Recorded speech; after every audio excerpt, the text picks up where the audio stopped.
Legbiragniba ahal lamal jasing aduga lai guru mahiroi khwai tarabo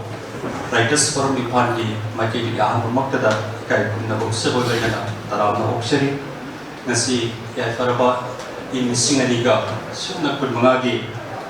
ningon sako bugi ningik tawba ngomli tangai ro matam sida ikai kunna zari ba oza sungkham ya shabat singhane iba lol nainaba amasung Manipuri lol haiba lairik ama pongnana bugidamagta Manipur Press Club ki loktak konda sensidiragdiba khwai tarabo kanna writers forum Imphan gi maikei gi kai kunna sabuloina nasigi thoramasi lai phungki thoramasi hongnana bagi ya bado gi khwai taradagi ya bado jeri nasigi lai phungki thorammo puri election bigitaba ikai kunna zariba Mingwin hanga sarvada Irumbam Basanta Vice President Writers Forum Imphan amasung Yumnebar Ibomsa hanagi Vice President Writers Forum Imphan bo nasigi lai phumba thoram nasigi thoram pugi phumna de election minaba kok nona lasari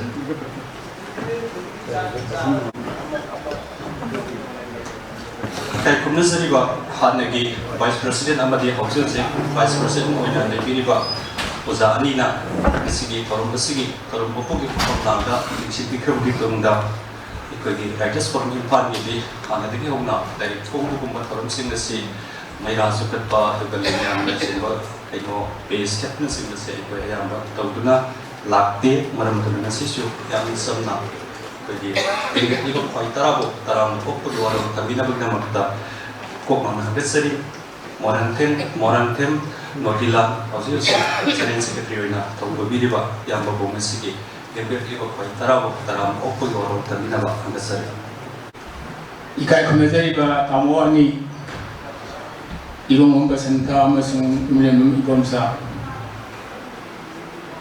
ani ikai khumna usari tamo ani amasung na isa tharaga writers forum Imphan gi maitei ngasigi tamo tasobanjagi Dari pembunuh sida jadi liga, kait punya waktu itu, ayah na, kok mana taram okseri. Nasi si, ayu kerja pengam lesu kau tahu apa special dengan body meeting ada tahu dia ada tahu bagi, ayu si kari bau tu, kari harga tu no kari tu na kari bau siam satu trade tu. Sibumba ji thaba yang kana sinara ba jibani ta maya sida koi tau da ya da ba ithau amo oina phong da ya da ba ni na ta mo gi lai si khwai ta ra gi na da na tang le ra ba ma na sin za ge aduna apoi na ba to an to ru ba da ta mo na to gi ki ba apoi na sa kham da ba de ga apoi forum gi member sing le bi ba le bi ni khuding ma pusu Writers Forum United Devi Sekretariamu ina hamna harau-harau mayamu kok mana kurum jatuh na taram kok sedih.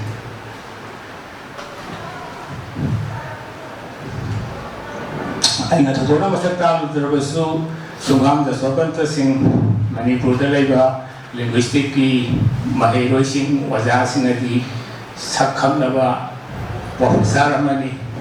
asigumba tanda asida Wajah asina sumber kama ibu lakunya nada sorong di benar makada koi scheme number 1 by 12 ki koi sekai pun ada dari kembali tahun dugi matu kita tamu sumber dari kama hanya sekretari ojeri ni bar situ bige harga nak kasih ikat laku di matung dah koi nasu koi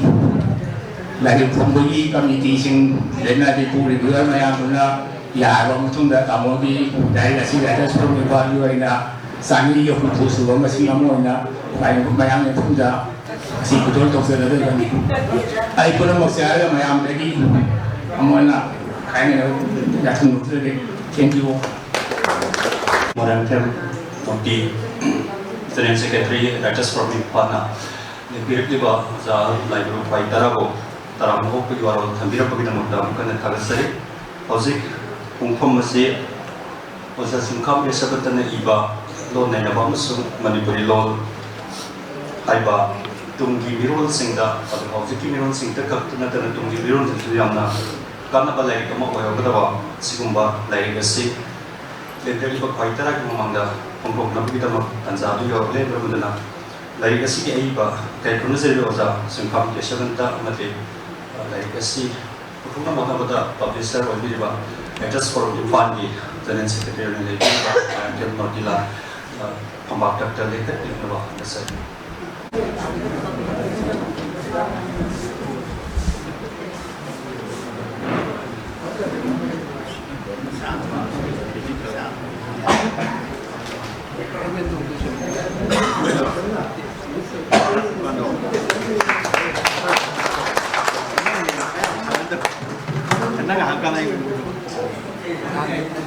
Dan para English ganis sudah bermula Oktober di Tantara maupun nama yang Amerika Serikat. Uzasung kaum yang sebenarnya iba lol dari nama musuh Manipuri lol hariba dari kasih nasi kalau mau pergi pangkam lantai election beriba hidup peserta. Ozi Vice President beriba uzana yang memang dah pong yang lok popina bah nasi. Oktober Tantara maupun Lising ini mana?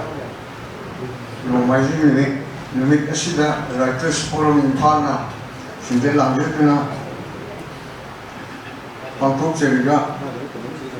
Oza Sungkam Jasper Singogi Lol Nenaba Masuk Manipuri Lol Aibelai Asi Aina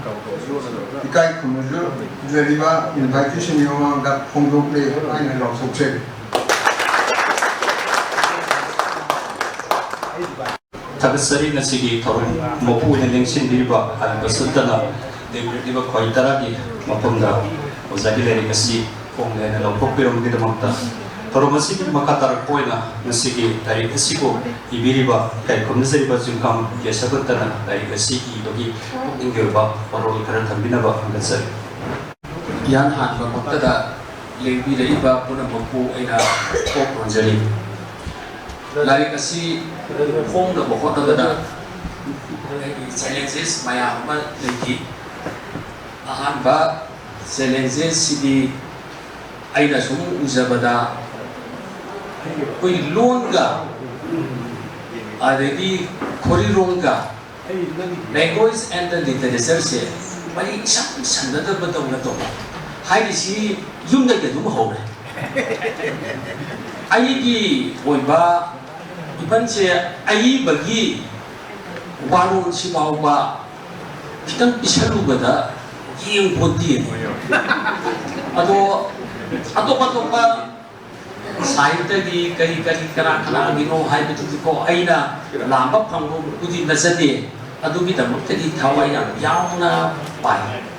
sila aina pamjabana kalino hai bada literature ka language ka se ani si mari sinjin na bam terkar oya ada kalino habada amana amabu yamu na badong na tingkang ban badong na una bataraga di Manipuri non di sapat pase kara wat kadra habidi kalino habada non ai ba language ai basina koi di saru polan bana aduga literature hai ba korino hai basina ai koi di mapan thong di oi ba koi di masal tongsha ne ba adu ikara ga di ani maksi ai koi di saru yaudana masal ngakdana phaja ba hai di oi biya de na adegi amu ai saru sina wangthang wango masal na amta yauranu adu di phaja ba hona de ba adegi amu saru sina amu ne yam na pi o masal sina amu phajan ba hai di ya banate aduwa ani sidi yamna naksinna sabit naraga akhoi literature se masi sapat kani aina haijab wan aina ujaba potu ni ko ai foundation language ama sapat hanbagi da foundation haidu si masai ki koina he papanda hanbo matam tha noi ki dictionary lebra standard dictionary leibra encyclopedia leibra kai se heta hangba ada sibuk basi masai foundation oigedo basi di loan ni haina aina logjai aduga literature haibasina fajahandabagi masak oy ani se punna sami natragadi loan gi chokpa haibasi kaya oite habri dese kudam na kongkani di encyclopedia leiba adagi tamil di telugu ki hai sin si di yang na masak thok na leikre sida id ahan ba id loan si id line si phone na pokot na bada id process to publish this book si masida thengna ba id kudong ki ba hai gadra challenge this hai gadra mo oy adagi atopa mana lain si phone na bagi hodar pada thengna ba amana kai na nam bagi se emoji ai yang thagale adagi kali no haida ai aso yara adagi aina iba meteron oidre ma haide ya kali no haida angang da class ta lari tak padona tore haiba aduna na pu ta dre si mana yamda sendo pi ma si di udre ai thaga si ma ta da ta ado ma bu da kwa ka pu na kara tambiro aduga masdei sida haina bomsi laita kai no ida aina bu lan kar bagi kari haita lan ni he oi khala pa health recruit he to wada ji di ado ai di lan du loi de haina lo bu di opposite chat kre ai ne pongge ne khala pu sida sida mai la ta ba no mai ne sa pa mai la ante skaya na yam dai ning da wazaba adagi managa hai nga makta de swai di managa hai di bo loi thok tara thambaga di ai si thabot lai ta yam ta ni mai ma mana ba ma ka ta phone man to bi alo siku ba sing si yam da ai di da yam da zelensei soi ba masi mat na kai ta le hatta ki sina han ba hai ba du makti na ti ai su du thene la ma bu su ai da yam da thaga di aduga yenjan biba adagi sito biba adugi da mutte de ida ba bu dam thaga le aduga ai di larik sidi matang da kitang aida panjab da aida singa da le gi da haidi asai bi lang thok ki ba aina le sita 2022 to 24 January ho le ba masai se lang thok ki do adugi di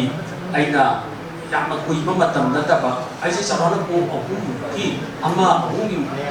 sarana ko amma ni ki manung sida sida ai di article hai da sida yaw ba loan lang amadi nusi ba hai ba ma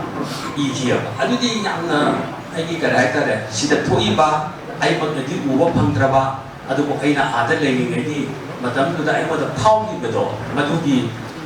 dau wai da ai na lan hai ba ta re ga di mi ni chani nusi na ba hai ta re ga di mi ni chani adu ga language se communicate to ba hai ta re ga di mi ni chani hai da adu gi ai ro du da ama i ki ba adegi apo sidai sida koida yamna thena ba yamna aida taja ba lonya aina haiba lonya ya ho loi do muni haiba aduda lei ko poti kai no ida lonya yaw ta ba no lei di ha ba Indian Ocean da island na da lei Sentinelese ko ba hai si di atoppa miyam jangdra ba amane ba di masai ki day to day life ta season na ba loan buke boleh adu katanya adu ai koi su hoji masih kalau sih dari sida po kasi dari sida ai koi dah sum le sin ta ra di thong thing tel la lai ta ra di adu ai ta ra di ai koi di ano ba ai koi hoji season dari ba mobile hai ro po masih koi ra ro ha adu karam ba mawong da ai koi na loan se loksen gani buke boleh loksen gani ko gumba buke boleh sing sidia ai koi na thamma ba aduga atopa matam bisa nga iba sapat bagi ada AI la iba ada information technology ki la iba sing sidi ai koi na bakoi sing doksen da biya dia adu ki process da so amuk kali lai ke bo auti tongan ba organization na ita ne koi CSTT gumba Commission for Scientific and Technical Terminology haiba Delhi da laiba adega to pamana CIL gi sida tawi basing sina koi grocery gum basing se masi shamgat le ado grocery sina ekoi loan sida kaya yam na koi ba yage yadage ai basing se shemi ba kudi basing se loida ba yani hakati leite ai kuda boida kuda theory and haide adegi hypothesis ka kuna sagat wa ho pa na hai masi tai basingda season nadi basingda yagadra yarodra haibne si basing che kuna yeng badai pa adegi square ga sina oja ka rona jen tana thangji ka ni ha ba sigum basing che masi aikoina samgat laga sagat laga to wa masi gai madudi kana nai aikoi miyam na mado yadra yadra hai pot masi ka lai ba aduna aikoi londa no ya changamai ni haibisi masi di kitang ai wakanda yade madam di kana loan ko chak pang maroi hai mane ba hobsi chakhala iba sigi batungina ai stage of development sigi batungina scientific lakpa science lakpa hai posang sigi batungina la iba kalo sigi kali ai ta stage ki batungina ai koi di kalo sigi hapchen ga do ni shakop ko do ni masigi point to do ni ai sigi la sigi su point di mata musu yawi adu musu do ada di hobsi kalo da Unicode la ada Manipuri si Unicode se koi ai di project ki matam da 2013 9 to 13 sai ki manung da koi na syabat pa sagat pa hoba adu pura wai na ada koi na version na mo wai to ko di ngam da ba adu di yang thienga kan da computer ki version da lai adu ai ki project ki matam da di koi ki ai ta da me manual koi na same ga adu mana tawe aduna sigum basing se masa ekoi di loan se sapan hansi aduga literature ki kampuna linguistics hainada pa linguistics ki kampuna literature hainada base masi khara thadok naraga amar amo mati pangaraga loan se sapan nabagi tausi haiba adagi ai di loan line sidi tungi tabakta amadi general people ki damakta Manipuri loan se kamai tawi adaga south koi north east India da endangered kaya yana lady kamai tawi ti kai ba adugi matang da aina putok sabani adagi gasai ki koi da point to ba kai do koi google kan ai se masdei sida koi na karo sina di Edward Kastner sina magi 9 years sahi mapan sura ba magi kasi namaga walking set pa matanda kano sina Edward Kastner na hawiti sahi mapan suba angam duda ay kasi duda hamba ay di 10 to 100 the power and high aday duda angam duda mana Google lagan high use Google na Google is the indicate to kaya ay matanda masidi pero pwede unimaginable large number high na adu maina sakibado adu dege ko na hauji Google si ko na seasonally ma bisakti ko na aina high na lo ko nai na te adu na hauji sida le pi dai ba ai bi la ko da le pi dai ko ba aina kagat jari adu ba ai ko Manipuri loan ki damakta literature na Manipuri loan ki adu ba linguist kampuna loan di foundation si siyamaga manung papan nai na ani sabi na se masi ay na pamjay masi hire ka ay tang si sa ako kaya kagat sarip na sige kung nito lari dol ay nawa masulong Manipuri dol ay ba ay sige ay ba jasung kamar ke seperti na ay si ibagi ibagi ini ba tinggal bawa nama yang mama tapi juga zagi zana kami kita literature ka juga dol di ayaba linguistic ka ani ki samnada ba ani ki thong naksin na bagi zana yang kazabak thambiram juga masih thambirak bagi wahudok oina so imungi wazagi imungi Cold War dagi hawraga thambiri adugo ngasi oina di koina kanjabada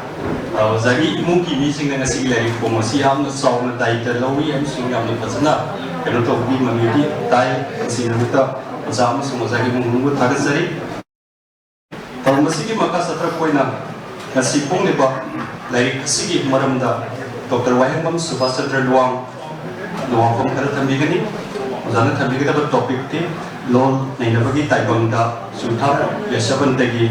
naina kudol sing hai ba topik asida uzana marikshum ba kong kara tabina ba zabu kokon na kasai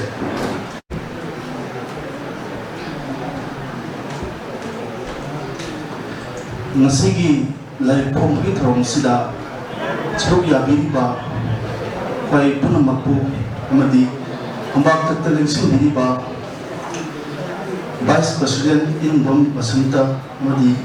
hanagi Vice President Imran Promsa punamaki mapum lai hamna kai ko sabgomina ko mona kunam zakka nasi sungkham ozai bungo sungkham jasopantana Pumbiliba dari asigi matangda amadi ozana tawriba chenthoi taibangda ozana pidamliba magi contribution nena kuthosing asigi matangda hamna tepara masing jognai mayangda lanthari lo nena bugi taibangda sungkham jaswantagi nena kudolsing hai tantagi Dr. Brahman Lonsing asi amadi maruway na Manipuri role amadi Manipuri gi tongan ba pro Lonsing gi oiba linguistic ki lamda naina bi asobo thudang lawduna la liba linguist amani Sungkham Jaswanta Singh lon ne neroi asi lon ne nabatana tana Manipuri sahitya gi sayeng gi lamda suku tharaki ba kabi amasuni Aiba si Imphal West District ki Kesamthong Kelabom Lekai Lerek Asobodagi ni Sungkham Jaswanta Singh gi kunsi gi mupung oiba Sungkham si academician ama oina lon gi oiba teaching and research ki lamda mapung oina kathok bi ozaman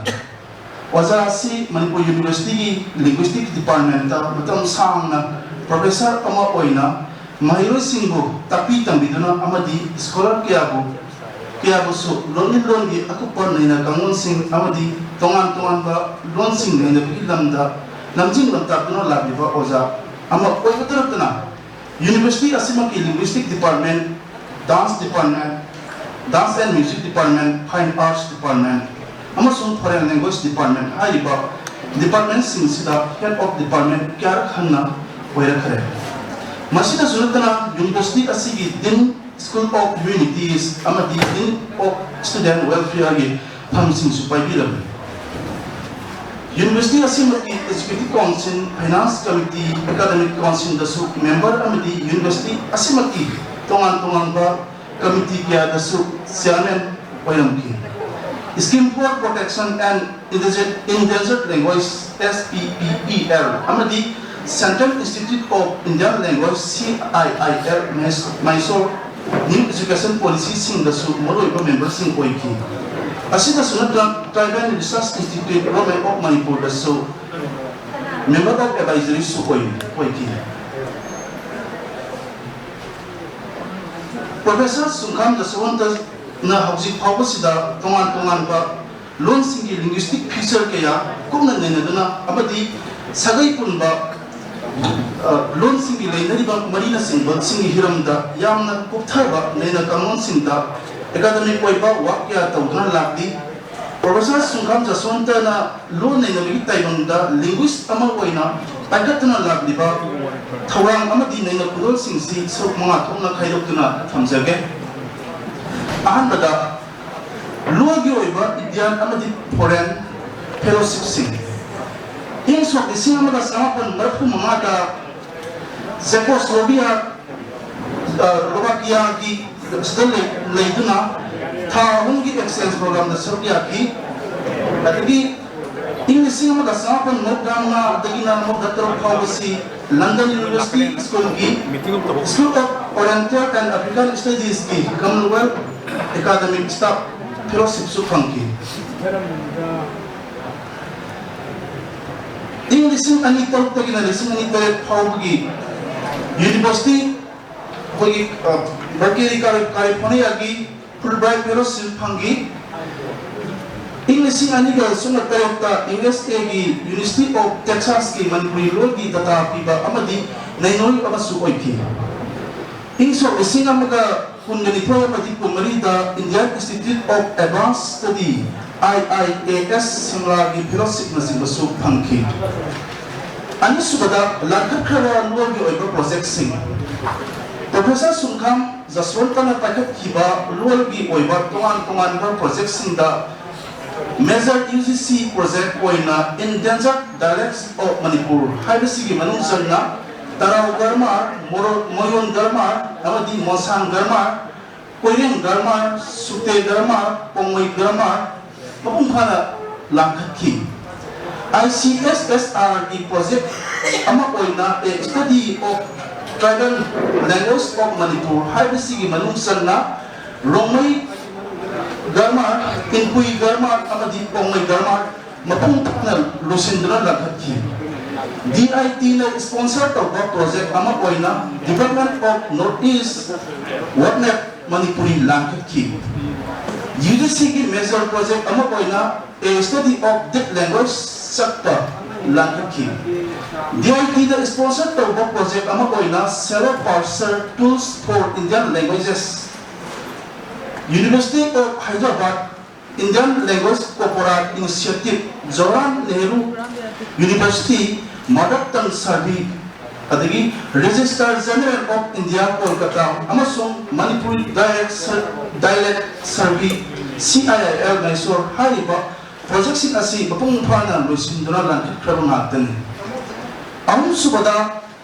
logi seminar workshop conference na singbada langthokraba logi naina khudolsing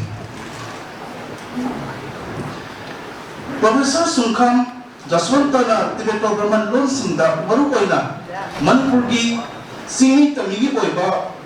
tongan loan singi kontok loan wasiam loan wahi paren sagalona singbar gi masak maong maram sat loan singi nungda nariba loan gi mari loan amadi loan thai yumthang nariba amadi atopal lebak singdagi yayakba loan amadi kontoki ithil phanglaba Manipuri loan gi masak apuba loan amadi sahitya loan amadi mayek loan tambiba mangsilaglaba loan sing socio-linguistics amadi socio-literary asina singba singi hiram singda thijalluba amadi nainarubadagi phanglakba tongan ba experience singdagi loan singi naina wareng oiba warol kaya national amadi international gi thakta pangthokiba seminar conference workshop amadi loan gi maroiba mifam singda langthokna khudol tamduna lakhi masida logi oiba naina war nifuma palom langthokna khudol kaya tamkhre Manipur amadi Bharat ki tongan ba mafam kaya da national ki thakta pangthokiba seminar amadi conference masing so logi naina wareng oiba warol masing nifuma palom langthokre amasung malam ki tongan ba lebak singda Mingwala palabada pagi Sri Lanka, Indonesia, Bangladesh, Myanmar, Singapore, Nepal, amadi Thailand singba lebak singda pangthokwa international giwoba seminar amasung conference singda serup yaduna logi naina waro Nepal wong langthokna malemda kudol tamki mani subada publication tawkraba logi naina wareng sing Professor Sungkham Jaswantana academic work singda konghek thanjilakiba matamdagi hausik phawada state national amadi international gi thaki tongan ba journal amadi lyric singda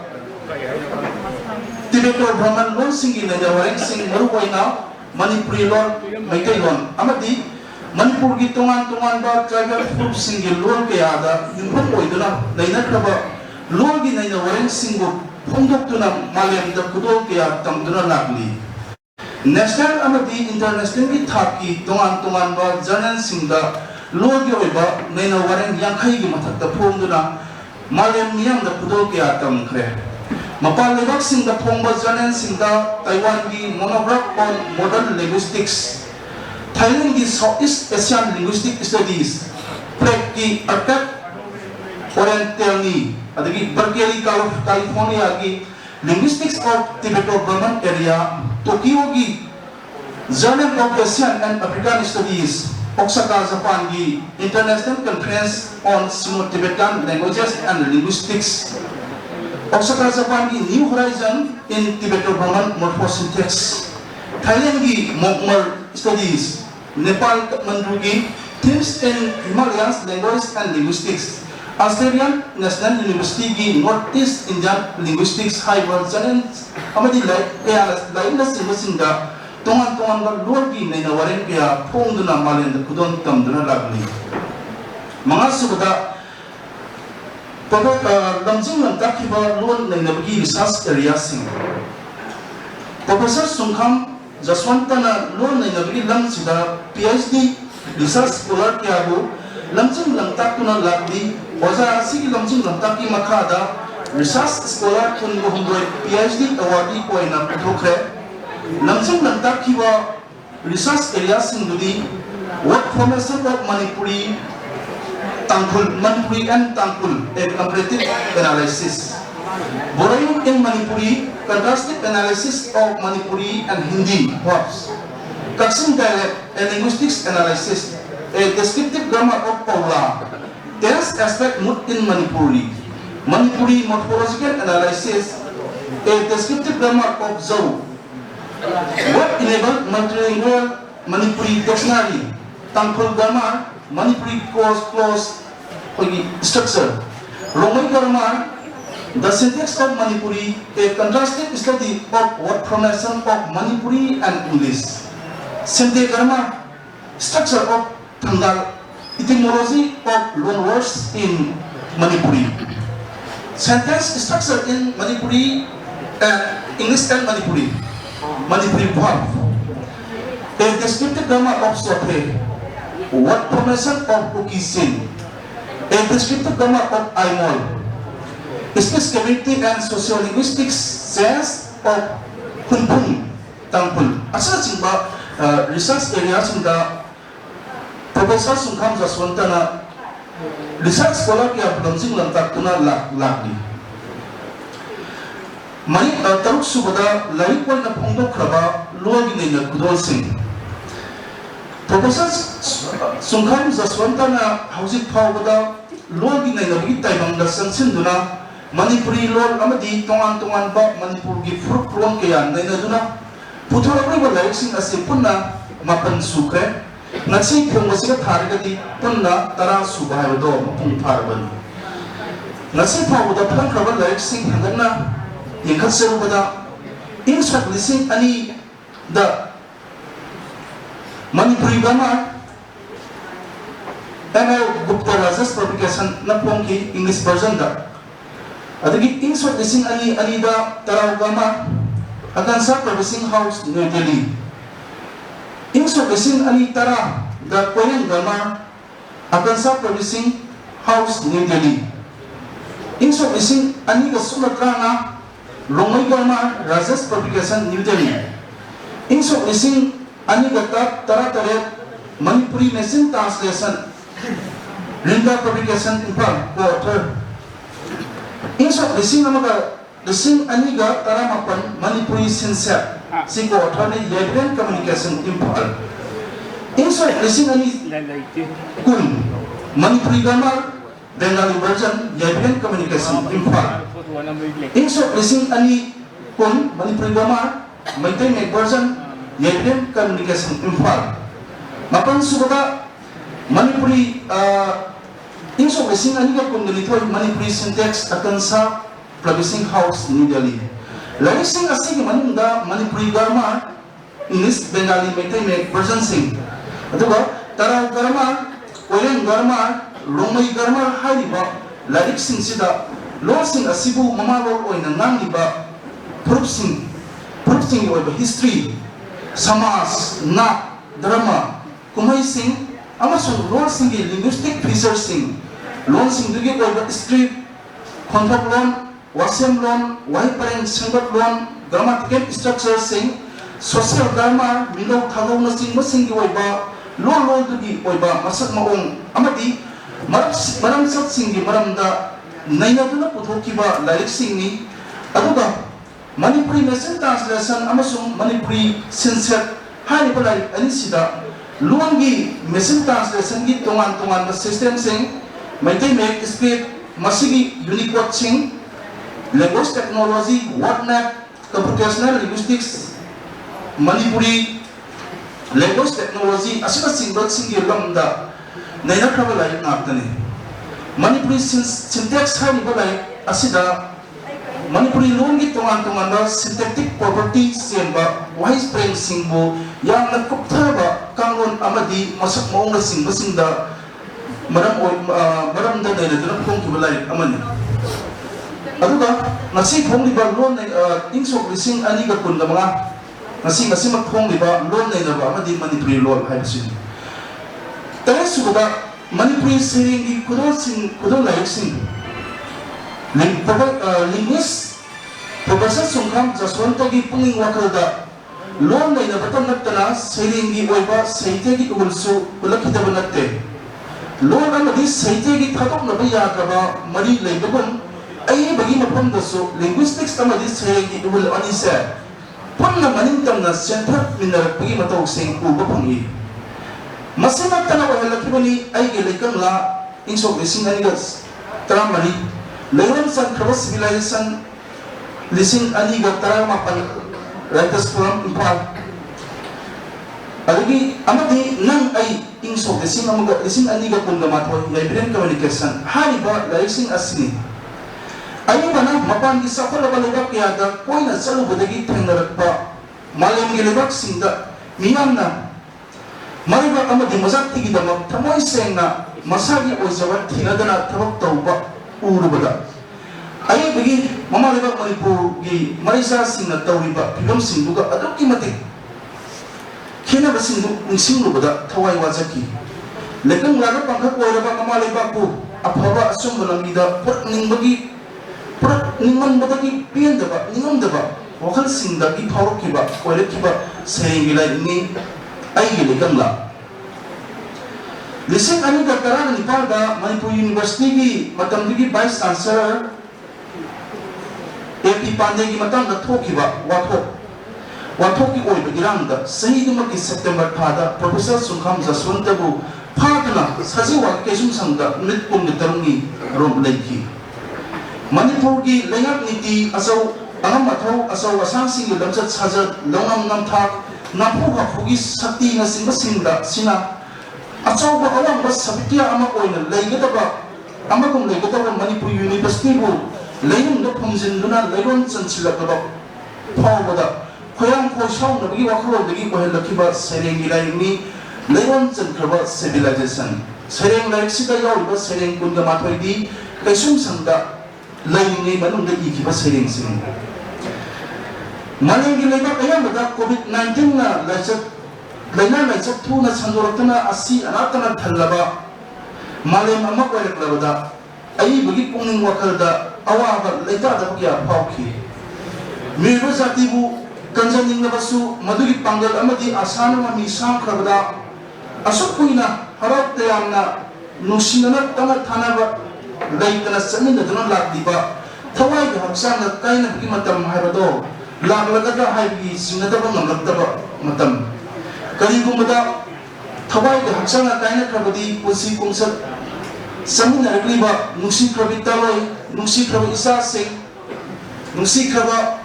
amadi nusi kraba haloi raba ima ipa asina singba pugamaki khalubada wada bangam labtaba wakal asidagi bayakibani nam ai haiba soireng lai asi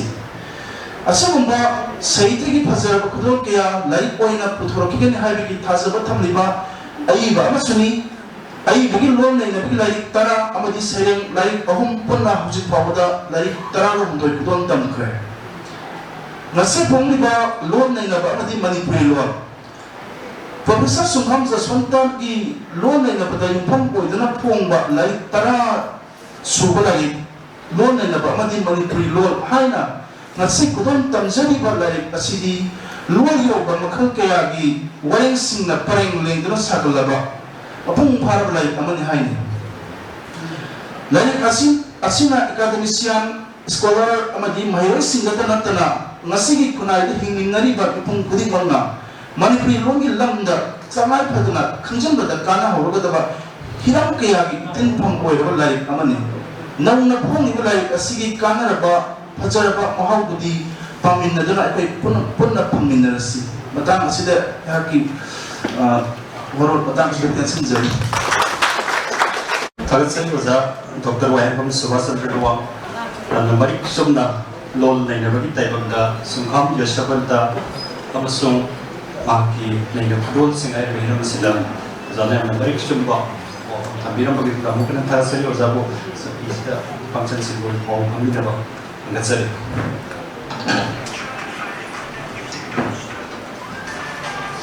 Yamna Mari Sumna Thambiram oza Sungkham Yashabanta Manipuri Lol amasung Manipuri Longa Yumlon Nariba Nariba Manipuri Lon Kaptanatana Toman by Kuganaba Furp Singi Lon Singi Maramdasu Garmar Simba Toman Mayamama Mamang Kata Kuron Tabiduna Manipuri Amati Manipur Damanariba Furp Singi Soba Kudolama Lanata Birokagiramata Mukaswana Manipur Mayam Singna Live Dalam Sinjare From the Siki Makasatra Poina, the Siki Kromopuki Pamlanda, election deriva, Kakunzariba, Mingwin Hangatsarvata, Yumlembam, Ipomsa, Hanagi, Vice President, Lightus from Ipanbo, Masiki, like Pumbasiga, Mailina, Wafam Pertaminaba, the Sari. Among the legion deriva, Unama, and they don't act Missouri, Minnesota, Amon Bombasanda. Hujita Manda, Sidi Maranda, Professor Sopan Tigi Maranda, and Marichuna, Ambiramba, Dr. Wayanpam Subhas Chandra, he was so famous, like Missouri. I carry high kidney. I assume that is from the General Secretary, Notilana, Vice President, Viva, Tamoba Santa Matanda Pambasi. My wife, Tamoba Santabu, Sangborn, Udigata, Sumpamu, Haidati with the game. I house Zavana, Stasida, Tamoba Santa, Budigat, and a Pamsavani. Adu, Lavi on the peg, I Nasise, Apis no one. Carigino Haibada,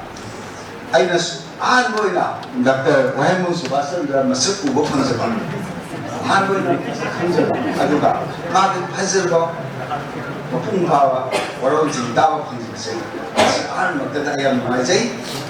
Sina handra dikhangi.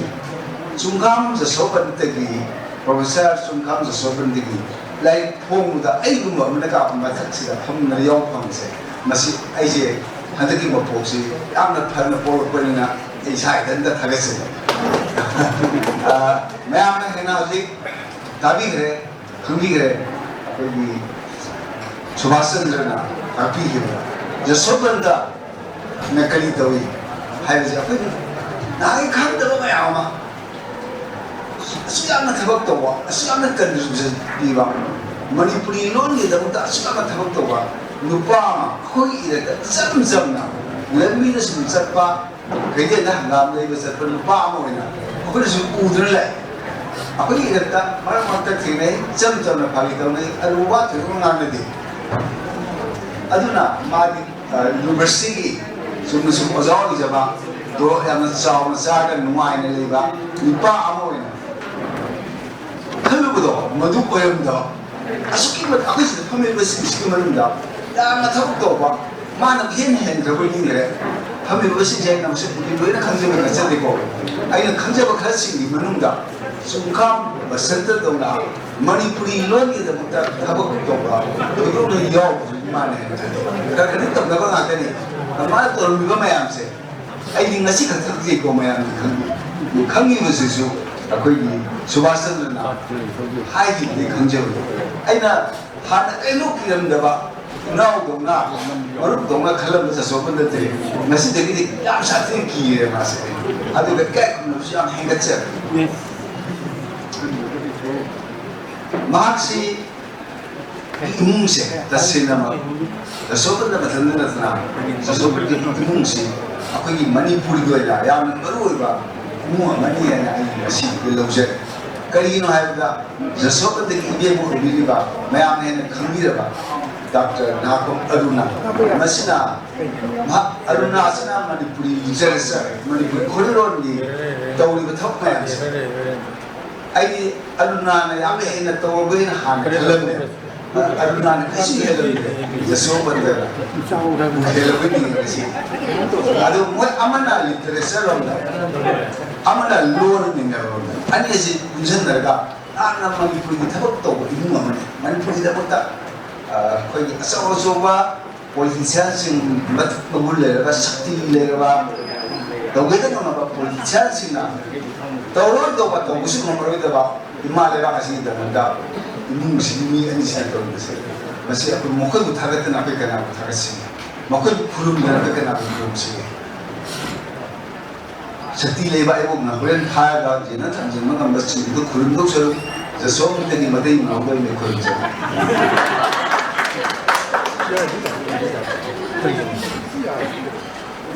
아사히 저 소문들은 해가 홀보다 말을 왕합니다. 아루라가 말해서 양가 중요하게 안 되거든 파기 요에서 파기는 또 그만을 해 하고보다 론 내놓으가 사이트가 아니지 동안 따봐 갈등 따봐 시 그만이 또 이 하지만 마기 두문가 아루나가 마가 레너링 말이다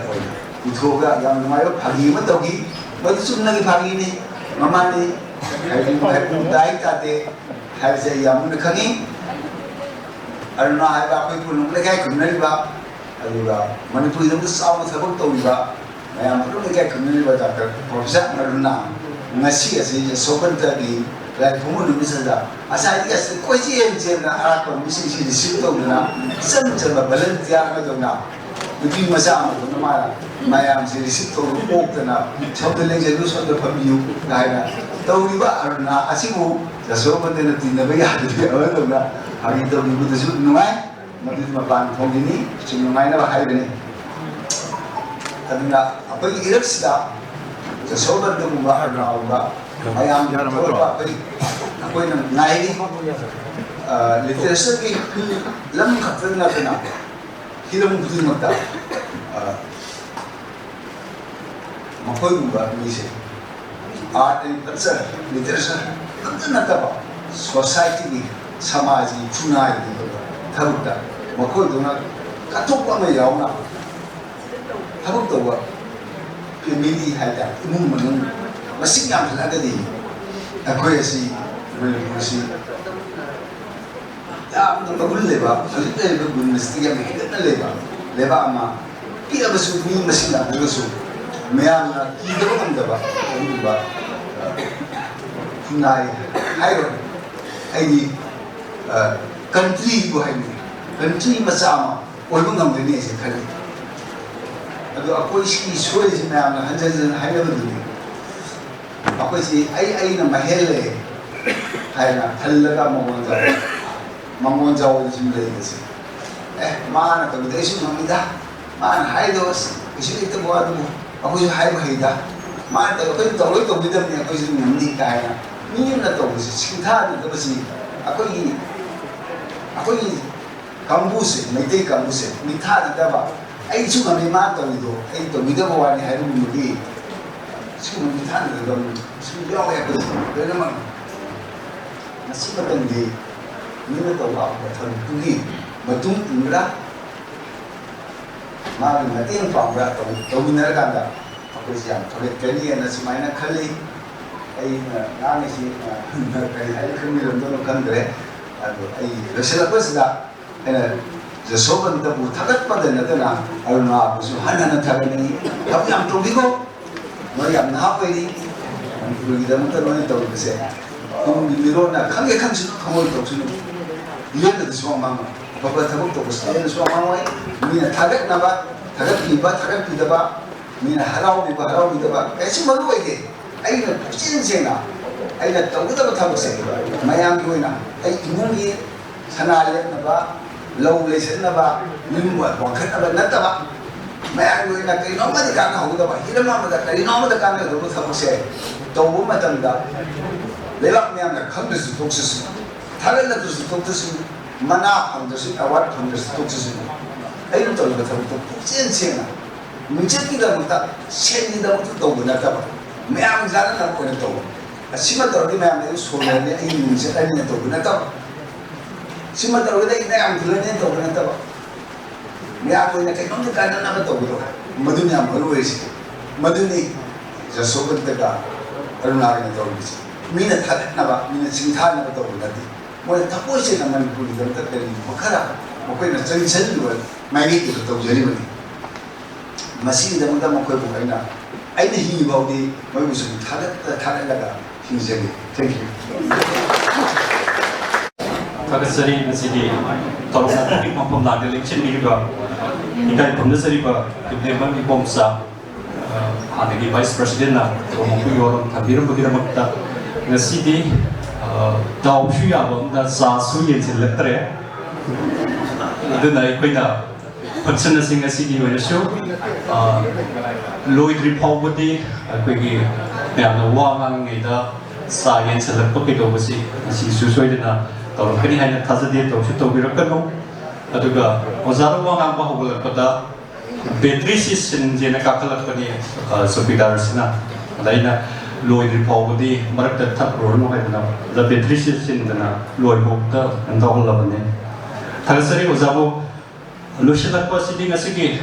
tharummapugi pampamna ringsin diriba ikai kumdasirba irumbom bachanta oje hojik writers from Ipangi vice president so ribiriba uzane asigi tharummapugi waro thabinana ba hangatsai Rise Rimshin Vidya and the Vice President of Viramba was a Yunay Mavibumza, Aduga, Mashi, Omri, like Shimarunda, Marichum and Abikiba, Dr. Waingum, Subhasandra Luan, Rua, Mangalation Viva, White Taram, and Kaikumana, Uruzeri. 와제 아이나 하는 강제를 먹었디 만인들이 허물들이 제 허물들은 주의하고잖아 오사니 공사기시 따버려가 거기 아홉으로 여가 아홉도 올라가더니 허물들이 주의하고 다시 뭐 아이디 그냥만 그 왕한 것이 기더라 만인 판을 탐정을 두고 내가 소름기 바이스 프레시덴트 오르고되기 folk the way and I see top Germany around we put on an up in a current day.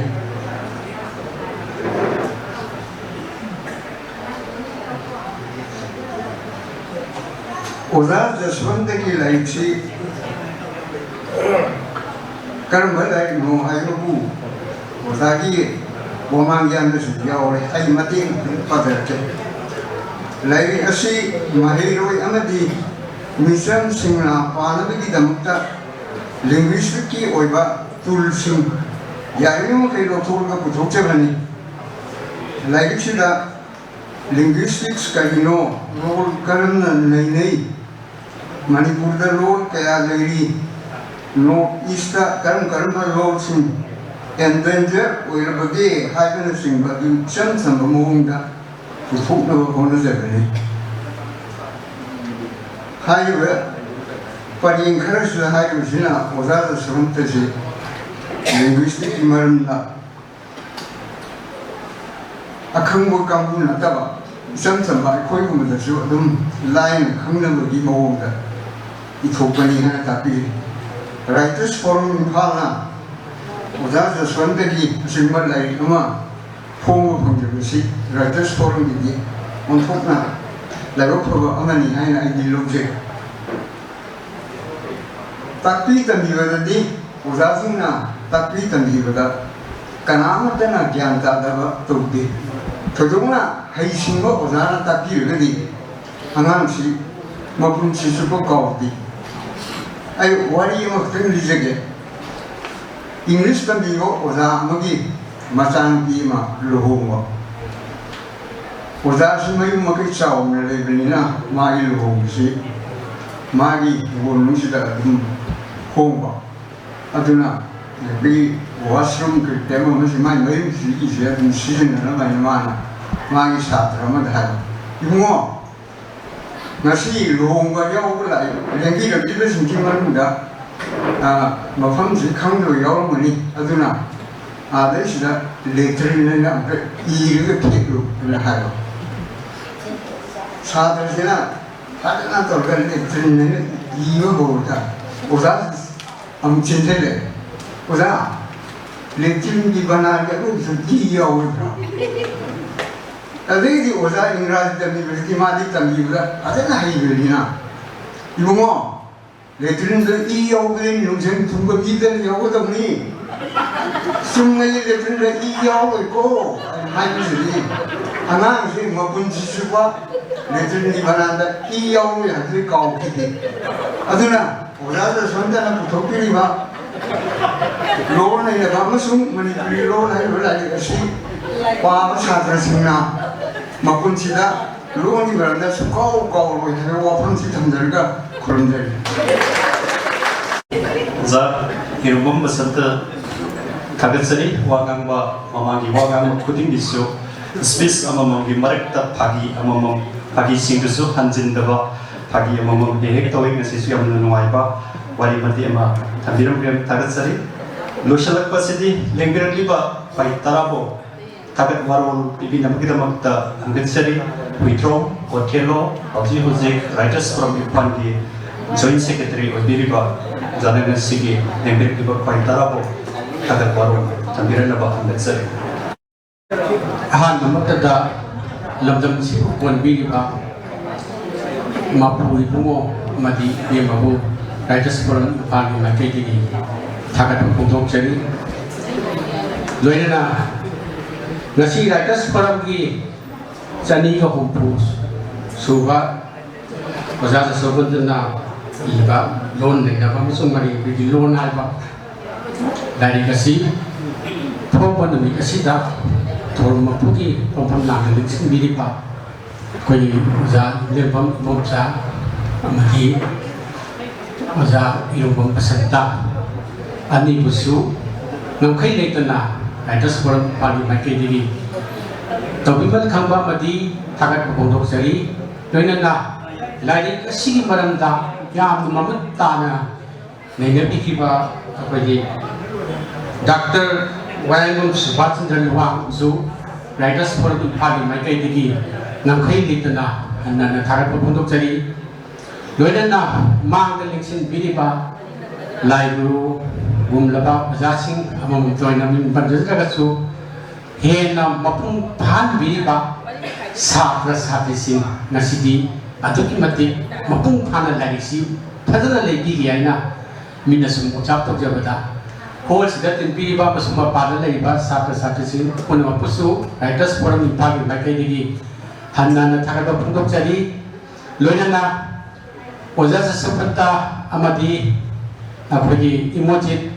sai rasa sapanta na di pan made yawi gare dari kasipu siam sa bada ya bilen ni emoji na to thong tang lopi na matam jai emoji si makhong na sai na chat na ga le ho ni asoro boton da adu mo matam sida le bile ga di emoji amuk ka sa na oza ki mo chinjara ga ina emoji puchu hanna na latest for ni kai amadi oza sapanta ki maike de su hanna na thak pondok chari loina na bosil lapata khodi print and electronic media almost saying the big phone ga na kanjai ya ga dia khoi jaren secretary na foreign photo gum pa kai wa ka thabi ga de ye choi de yaw ka de kanjai ya ga di moina source ka sai tar bu da ya ga di phone ga di print and electronic media ki campus su hanna na latest from pagi maike di tagat pondok jari punamapu tagat waros matang kita sunten sinjari kagasari sigi lebira liba khoi tarabu tagat warum thabira magi da makta objecti loshilak bagi tais members sing su sa yora abadina makada lebiri ba bagi sing su apan dagi pungpung sabat sa amam da thabinaraga sigi lai phong basi kaina nabira thangni jari